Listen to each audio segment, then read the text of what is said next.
तो हेलो दोस्तों, मैं आप लोगों का स्वागत करता हूं विकास की पाठशाला में। तो आज की इस वीडियो में हम क्लास 9 के एनसीईआरटी मैथ का फर्स्ट चैप्टर नंबर सिस्टम की एक्सरसाइज 1.2 को सॉल्व करेंगे। तो वीडियो शुरू करते हैं।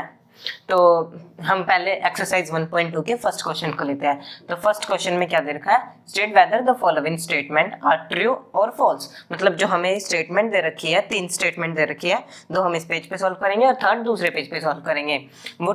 वो ट्रू है या फॉल्स है, ठीक है। और जस्टिफाई करना है हमारे आंसर को, जस्टिफिकेशन देना हम आंसर देंगे, ठीक है। तो हम फर्स्ट से शुरू करते हैं। तो every irrational number is a real number. जो हर इरेशनल नंबर है वो रियल नंबर है, तो इसका आंसर आ जाएगा ट्रू, ठीक है। अब ये क्यों है मैं बताता हूं। फर्स्ट एग्जांपल, तो ये क्यों है। अब रियल नंबर होते हैं, ठीक है। रियल नंबर में रैशनल नंबर भी आ जाते हैं,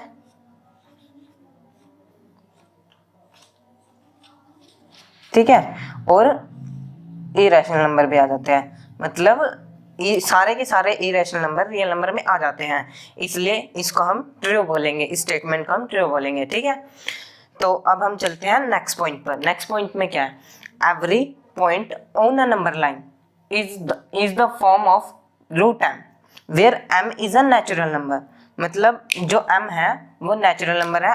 मतलब मैं समझाता हूँ, every point on a number line, हर पॉइंट नंबर लाइन पे is of the form of root M की फॉर्म में होगा, ठीक है। Where M is a natural number, और जो एम होगा वो नेचुरल नंबर होगा, तो इसका आंसर आ जाएगा फॉल्स,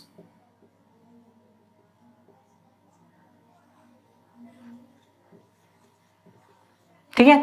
अब जस्टिफिकेशन करते हैं इसका, पहले इसको रफ कर लेते हैं।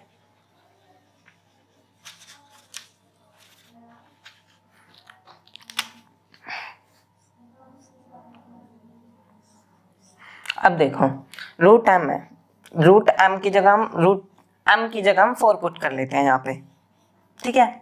अब 4 का स्क्वायर रूट क्या होता है। अब 4 को हम किन के पेयर में लिख सकते हैं। 4 को हम जैसे कि 2 मल्टीप्लाई 2, अब 2 2 जा 4 आएगा, ठीक है। अब जो रूट के अंदर जो वैल्यू होगी वो पेयर में है।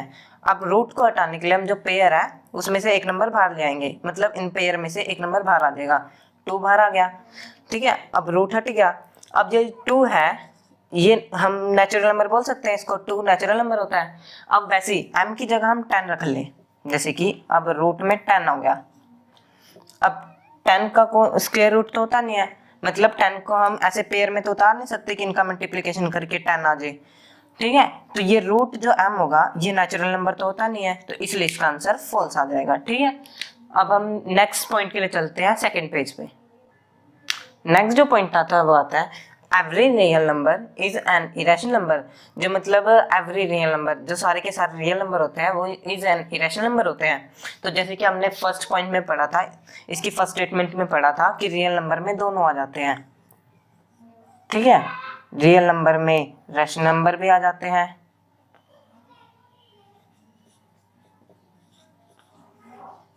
ठीक है, रैशनल नंबर भी आ जाते हैं, और एवरी उस मतलब रियल नंबर में इरेशनल नंबर भी आ जाते हैं, ठीक है, इरेशनल नंबर भी आ जाते हैं। तो जो पूरे के पूरे रियल नंबर हैं उसमें तो रैशनल भी आ जाते हैं, इरेशनल भी आ जाते हैं। तो ये नेसेसरी नहीं कि उसमें सिर्फ इरेशनल नंबर है। तो इसका आंसर जो आ जाएगा वो हो जाएगा फॉल्स, ठीक है, क्योंकि सारे रियल नंबर इरेशनल नंबर नहीं होते, उसमें सारे नंबर होते हैं, रैशनल नंबर भी होता है और इरेशनल नंबर भी होता है, ठीक है। तो इसका आंसर क्या आ जाएगा, फॉल्स।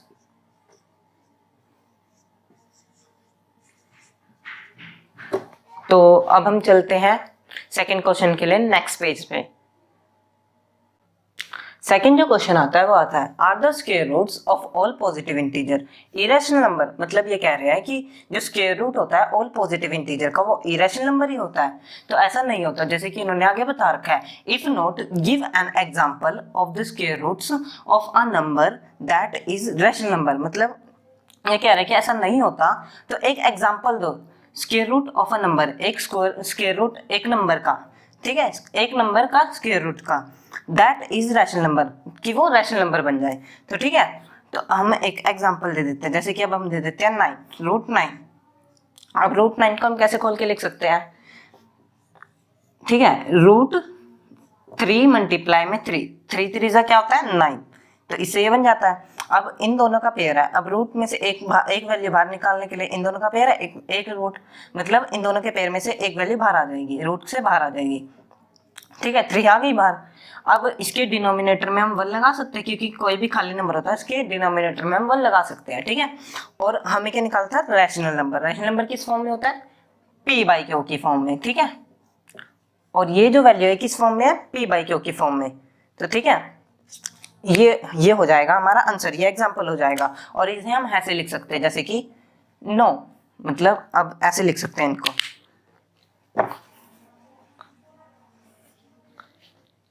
जैसे कि इन्होंने लाइन पूछ रखी, तो इसको हम ऐसे आंसर दे सकते हैं, 9 आर द स्क्वायर रूट, ठीक है, square ARE, square roots of all positive integer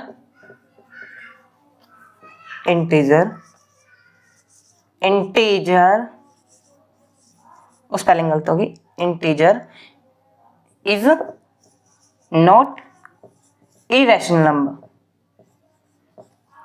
ठीक है, TIONAL, इरेशनल नंबर। और जो मैंने अभी एग्जांपल दिया था वो यहाँ पे नीचे लिख सकते हैं। तो सेकंड क्वेश्चन हमारा यही खत्म होता है। अब हम चलते हैं नेक्स्ट पेज पे थर्ड क्वेश्चन के लिए।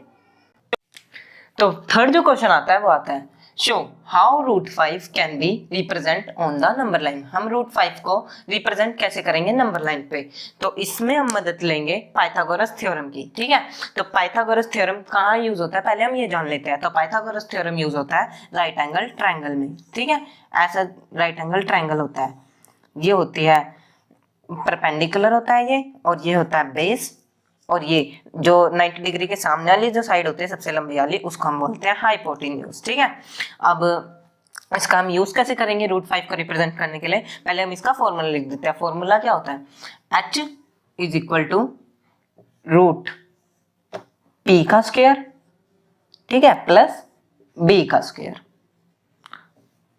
तो पहले हम इन दोनों को पुट कर लेते हैं, तो p मान लेते हैं हम 1 ही होता है वैसे तो, और b इज इक्वल टू हम 2 ले लेते हैं। ठीक है, h इधर रहेगा और रूट इधर। अब p हमने क्या लिया था 1, तो 1 का स्क्वायर, और प्लस b कितना है हमने लिया था 2, तो 2 का स्क्वायर। ठीक है, अब इनको सॉल्व कर लेते हैं, तो सॉल्व करके कुछ ये आएगा 1 1 1 जा 1 प्लस 2 का स्क्वायर क्या होगा 4, 2 2 जा 4। ठीक है, और इज इक्वल टू h। तो अब इनको प्लस करेंगे तो क्या आएगा, यहाँ पे कर लेते हैं, इनको प्लस करेंगे 4 + 1 5, तो यहाँ पे आ जाएगा root 5। h is equal to कितना आ गया, रूट 5 आ गया। मतलब ये वाली जो वैल्यू आ गई हमारी वो आ गई रूट 5। ठीक है, अब हम इसको नंबर लाइन पे रिप्रेजेंट करते हैं। तो नंबर लाइन पे रिप्रेजेंट करने के लिए हम चलते हैं नंबर लाइन पे। तो नंबर लाइन आती है ऐसे, ठीक है, इधर आता है -1, इधर 0, इधर 1, इधर 2, इधर 3, और इधर 4, 5 और 6। ठीक है, अब हम पहले बेस ले लेते हैं। तो बेस 0 से लेते हैं, कितना है 2 पॉइंट, मतलब 2 स्टेप चल के। तो यहाँ पे 1 और 2 यहाँ पे आएगा, तो इसको हम ले लेते हैं बेस। ठीक है, अब हमें क्या करना है, 2 पे आया तो यहाँ पे हम पहले एक परपेंडिकुलर लाइन ले लेते हैं, वो आएगी परपेंडिकुलर कितना था वो ना 1 सेंटीमीटर। तो 1 सेंटीमीटर हम यहाँ पे ले लेंगे, आप नोटबुक में अच्छे से स्केल से ड्रॉ कर लेना। ठीक है, अब यहाँ पे 1 हमने परपेंडिकुलर ले ली। अब इनका नाम रख लेते हैं, तो इसका नाम रख लेते हैं जैसे कि O, इसका नाम रख लेते हैं हम A। ठीक है, ये O है और ये A है, और इसका नाम हम रख लेते हैं B। ठीक है, अब हम जो बी है, बी को ओ से मिला लेते हैं, मिल गया, ठीक है। अब ओ पे क्या बन जाएगा, 90 डिग्री का एंगल, ये क्या बन गया ऊपर, राइट एंगल ट्रायंगल।